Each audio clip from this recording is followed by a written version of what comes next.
ವಿರೋಧ ಆಯ್ಕೆಯಾಗಿದ್ದರು. ಚಿಕ್ಕೋಡಿ ತಾಲೂಕಿನ ಎಲ್ಲ ಮತದಾರರು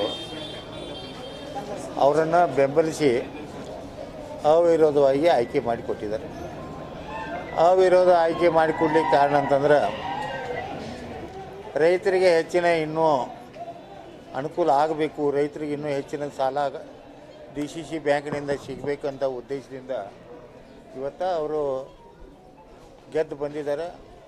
ಅದಕ್ಕೆ ಅವರಿಗೆ ನಾನು ಕೂಡ ಮುಂದಿನ 5 ವರ್ಷದಲ್ಲಿ ಅವರಿಗೂ ಕೂಡ ರೈತರಿಗೆ ಹೆಚ್ಚಿನ ಸಾಲ ಸೌಲಭ್ಯ ಕೊಡೋದು ಒಂದು ಪ್ರಾಮಾಣಿಕ ವ್ಯವಸ್ಥೆ ಮಾಡ್ತೀವಿ ಅಂತ ಈ ಸಂದರ್ಭದಲ್ಲಿ ಹೇಳಲಿಕ್ಕೆ ಇಷ್ಟಪಡ್ತೇವೆ.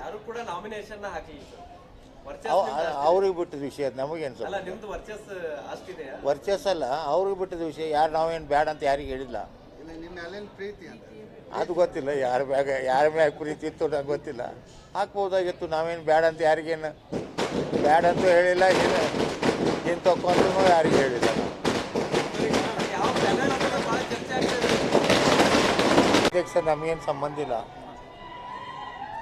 ನಾವು ಬರೀ ಅಭಿವೃದ್ಧಿ DCC ಬ್ಯಾಂಕ್ದಾಗ ಚಿಕ್ಕೋಡಿ ತಾಲೂಕಾಗ ಅಭಿವೃದ್ಧಿ ಬಗ್ಗೆ ವಿಚಾರ ಮಾಡೋರು. ಅಧ್ಯಕ್ಷ ಉಪಾಧ್ಯಕ್ಷ ಅದ್ರ ಬಗ್ಗೆ ನಾವು ಯಾವ ಪೆನಲ್ ಇಲ್ಲ, ಏನ ಸ್ವತಂತ್ರ ಪೆನಲ್ ಅಂತ ನಮ್ದೇನಿಲ್ಲ. ಸ್ವತಂತ್ರವಾಗಿ ಗಣೇಶ್ ಹುಕ್ಕೇರಿ ಆರಿಸಿ ಬಂದ, ಯಾರ ಬೆನ್ನು ಹತ್ತಿ ಆರಿಸಿ ಬಂದಿಲ್ಲ. ನಮ್ಮ ಸ್ವತಂತ್ರವಾಗಿ ನಾವು ನಮ್ಮ